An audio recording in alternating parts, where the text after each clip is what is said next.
Hello everyone, my name is Ayush और आज का जो हमारा टॉपिक है that is to left rotate array by D places. ठीक है, इट मीन्स कि हमारे पास इनपुट में हमारा एरे दिया होगा और उसे हमें लेफ़्ट की तरफ रोटेट करना है डी टाइम्स। ये हमारा क्वेश्चन है। तो चलिए वही हम 3 स्टेप्स फॉलो करेंगे। सबसे पहले क्वेश्चंस को समझेंगे, सेंटेंसेस की हेल्प से हम लोग प्रॉब्लम स्टेटमेंट को फ्रेम करेंगे। दूसरा स्टेप इसका एल्गोरिथम सोचेंगे और तीसरा स्टेप इसका इम्प्लीमेंटेशन करेंगे C++ में। ठीक है, तो सबसे पहले देखते हैं हमारे पास इनपुट क्या दिया हुआ है। सो इनपुट में हमें एक एरे दिया हुआ है जो कि एक इंटीजर डेटा टाइप का है 1 2 3 4 एंड 5। हमें क्या करना है, इसे लेफ्ट की ओर रोटेट करना है। ओके, सो डी प्लेसेस से ये एक वेरिएबल डी दिया है, इसका मतलब डी टाइम्स हमें इसे लेफ्ट की ओर रोटेट करना है। ठीक है, सो रोटेशन ऑफ कोर्स कुछ इस तरह से होता है, लेफ्ट रोटेट मतलब। ओके, सो चलिए इसको देखते हैं कैसे हम इसे समझेंगे। तो जब मान लीजिए हमारे पास डी की वैल्यू कुछ भी हो सकती है, 1 2 3 4 5 6 7 8 9 10 कुछ भी हो सकती है। अब जब डी की वैल्यू 1 होगी, इसका मतलब क्या हुआ, डी की वैल्यू 1 हुई मतलब क्या कि इसको 1 टाइम्स लेफ्ट की ओर रोटेट करना। मतलब क्या कि ये जो पहला वाला एलिमेंट है ये लास्ट पोजीशन पे जाना चाहिए, जैसा कि आप देख सकते हैं, और बाकी सारे एलिमेंट्स एक एक इधर शिफ्ट हो जाएंगे, ऐसे इस तरीके से। ये हुआ मेरा एक कंप्लीट लेफ्ट रोटेशन। तो जब डी की वैल्यू 1 है तो हुआ क्या कि ये 1 लास्ट में चला गया, जैसा कि आप देख सकते हैं, और सारे एक एक आगे की तरफ बढ़ जाए। अब 1 आगे की तरफ लेफ्ट में कैसे बढ़ेगा, यहाँ पर तो कुछ है नहीं, तो ये लास्ट में चला जाएगा। तो इसका मतलब होता है कि हम लेफ्ट रोटेट कर रहे हैं। वैसे ही आप राइट रोटेट भी समझ सकते हैं कि हम सारे राइट की ओर रोटेट करेंगे। मतलब 5 को 1 के प्लेस पे, 1 को 2 के, 2 के 3 के, 3 को 4 पे एंड सो ऑन। तो इस क्वेश्चन का मतलब ये है। ठीक है, तो क्वेश्चन का तो हमें कॉन्सेप्ट समझ में आया कि ये बोलना क्या चाहता है। अब हम लोग इसको डिफरेंट वैल्यूज़ डी की रख के हम लोग इस क्वेश्चन को एनालाइज करते हैं। जब डी की वैल्यू 1 होगी, इसका मतलब क्या कि हमने 1 रोटेट किया, मतलब क्या कि 1 को लास्ट में लेके गए और बाकी सारे को एक एक शिफ्ट कर दिया। जब डी की वैल्यू 2 होती, मतलब क्या कि हमें 2 बार लेफ्ट की ओर रोटेट करना है। तब क्या करेंगे, हमने एक बार तो रोटेट पहले कर दिया था, अब फिर से करते हैं। तो 1 यहाँ पे आ जाएगा, लाइक ये 1 यहाँ पे आएगा, ये 2 इस पोजीशन पे जाएगा, वैसे 5 इधर, 4 इस तरफ एंड 3 इस तरफ। तो ऐसे हम रोटेट करके देखिए, 3 हमारा इस पोजीशन पे आ गया, 4 ऐसे, 5 ऐसे, 1 और 2। जब डी की वैल्यू 3 होगी, इसका मतलब क्या कि हमें सारे एलिमेंट्स को 3 टाइम्स लेफ्ट की ओर शिफ्ट करना है।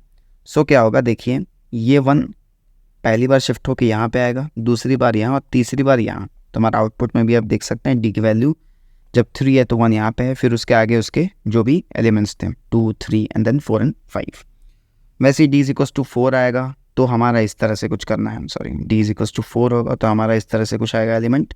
ये 4 टाइम्स रोटेट हो गया, लाइक 1 टाइम यहाँ पे आया, फिर दूसरे टाइम में यहाँ, तीसरे टाइम में यहाँ, चौथे टाइम पे यहाँ।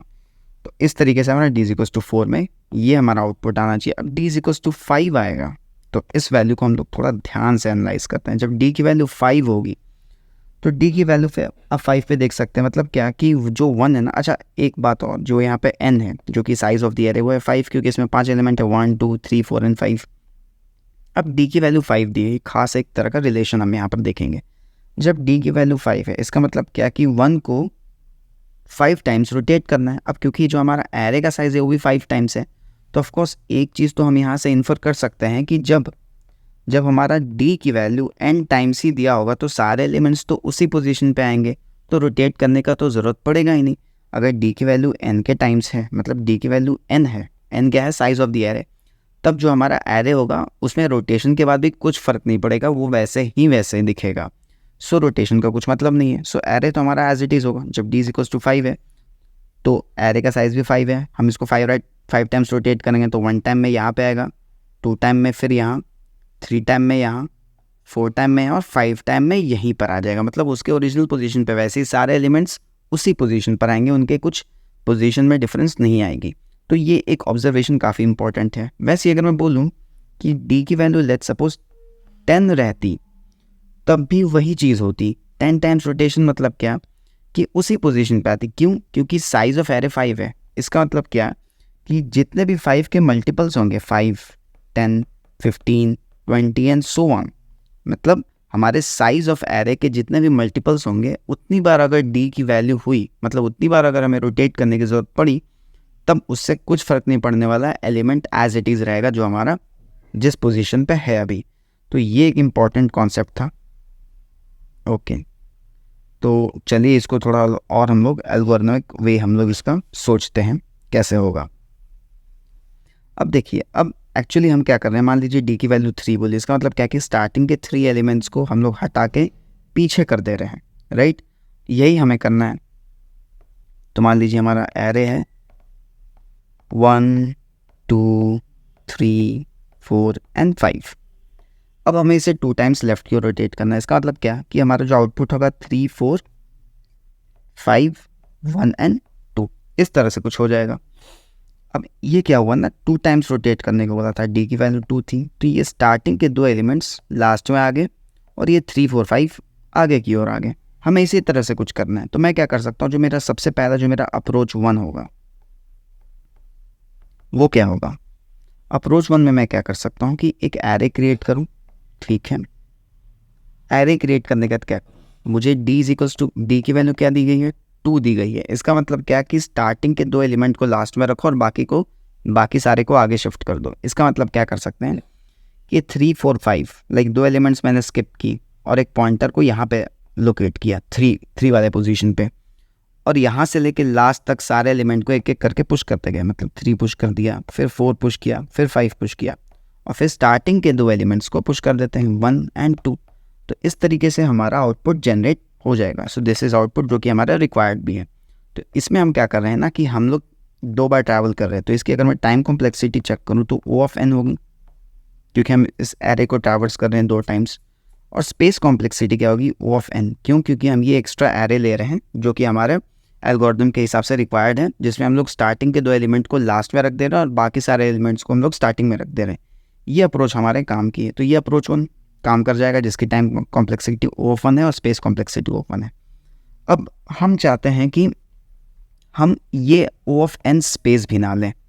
इसका भी कुछ अप्रोच होगा कि हम O ऑफ n में ही कर, लाइक स्पेस हम ना लें। कोई ऐसी अप्रोच है? तो चलिए अप्रोच 2 देखते हैं इसका। अप्रोच 2 क्या करता है, देखिए हमारे पास एरे है 1 2 3 4 एंड 5। मैं एरे फिर से बना देता हूँ, 1 2 3 4 एंड 5। अगर मैं ध्यान दूँ, देखिए मुझे बोला है d टाइम्स रोटेट करना है, d की वैल्यू कुछ भी हो सकती है। मैं इसको सबसे पहले 1 टाइम, अगर d की वैल्यू 1 टाइम रोटेट कर सकता हूँ मैं, तो देखिए क्या होती। इसको मुझे यहाँ पे रखना है और बाकी सारे एलिमेंट्स को एक एक आगे पुश कर देना है। तो मैं इसको किसी वेरिएबल में स्टोर कर देता हूँ, लेट्स सपोज x एक वेरिएबल जिसे मैं स्टोर कर लिया।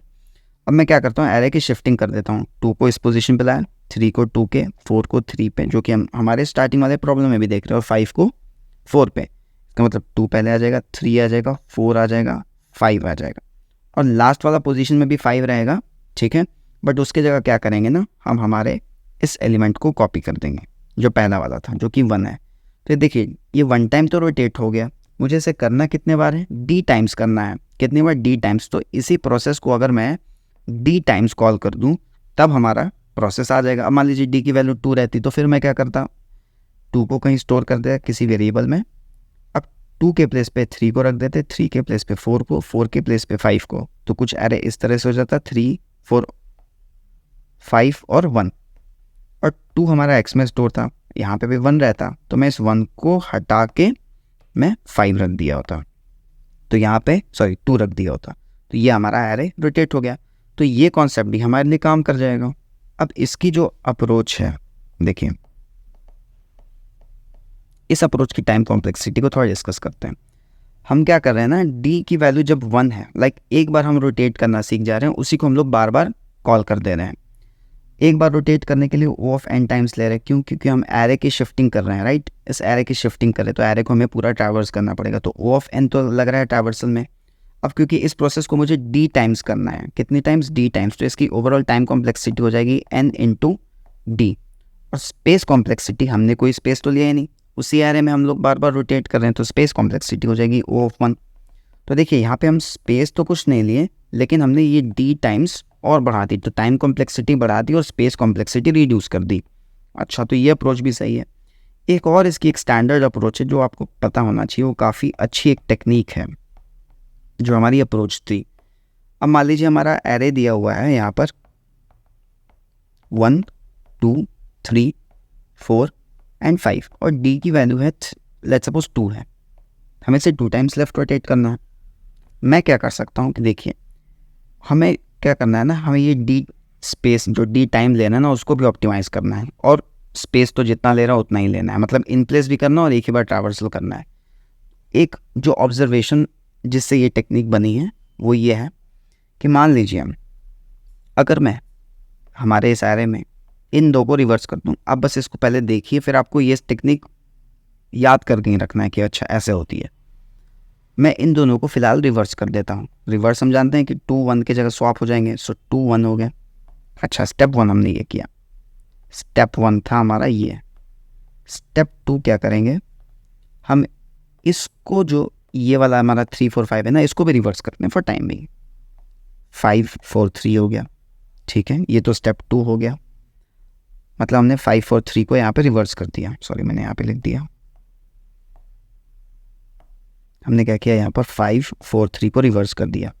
अब क्या करते हैं पूरे एरे को रिवर्स कर देते हैं, तो हमारा भी एरे कुछ इस तरह का है 2 1 5 4 3, ठीक है 2 1 5 4 3। अब पूरे एरे को रिवर्स करते हैं, तो स्टेप 3 क्या है, इस पूरे एरे को रिवर्स करो, तो क्या होगा 3 4 5 1 एंड 2।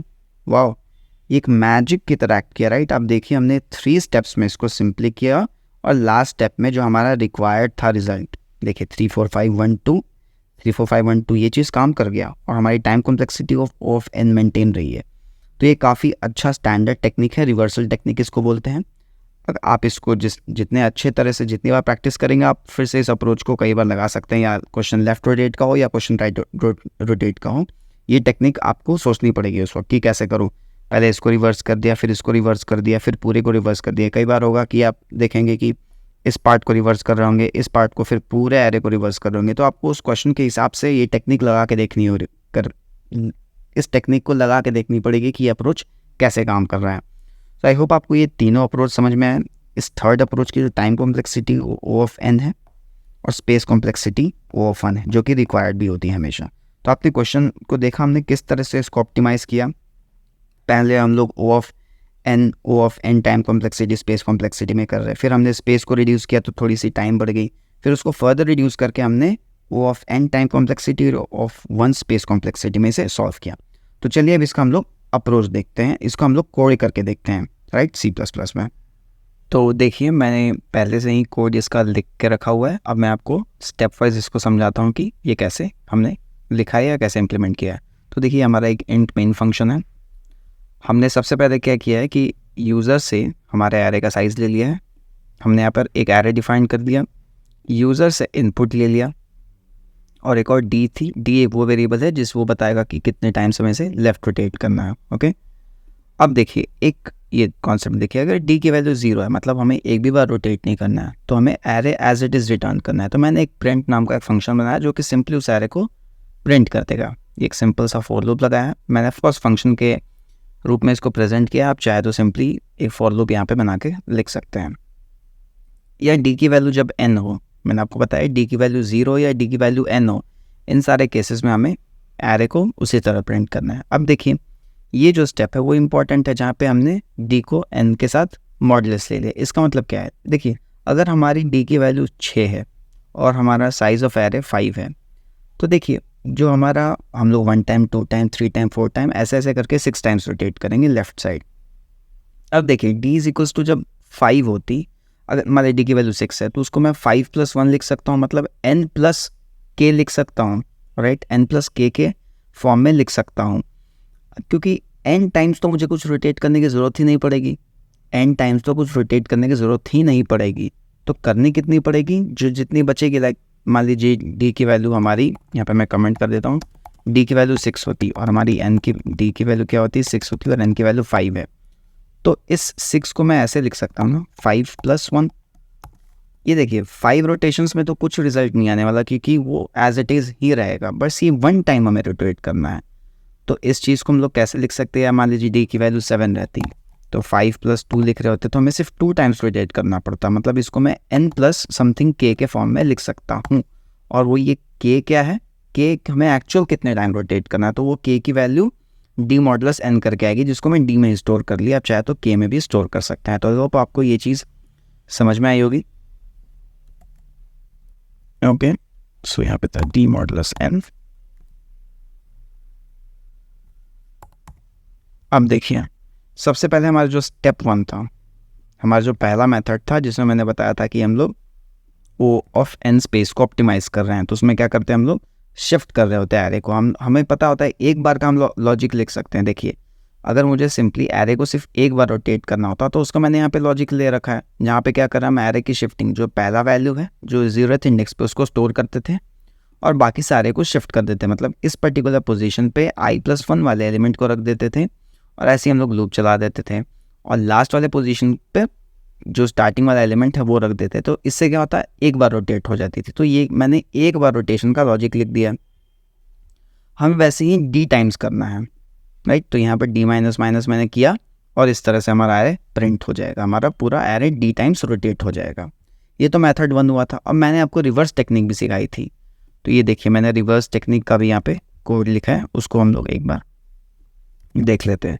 तो सबसे पहले n से हमने ये पता कर लिया कि एरे की साइज़ कितनी है। हमें स्टार्टिंग से लेके d तक रोटेट करना था, रिवर्स करना था, कर लिया। स्टेप 2 क्या था, d के बाद से एंड तक, ये हमारा स्टेप 2 है जिसमें हम लोग क्या कर रहे हैं, d के बाद एंड तक जितने भी एलिमेंट हो उसको रिवर्स कर रहे हैं, और लास्ट स्टेप में हम लोग पूरे एरे को रिवर्स कर रहे हैं। तो इससे हमारा जो रिक्वायर्ड आउटपुट है वो हमारा अचीव हो पा रहा है। तो इसको एक बार रन करके देखते हैं। मान लीजिए एरे की साइज़ 5 है, ठीक है, और हमने 1 2 3 4 5 एलिमेंट्स दे दिए, और लेट्स सपोज हमें एरे 3 टाइम्स रोटेट करना है।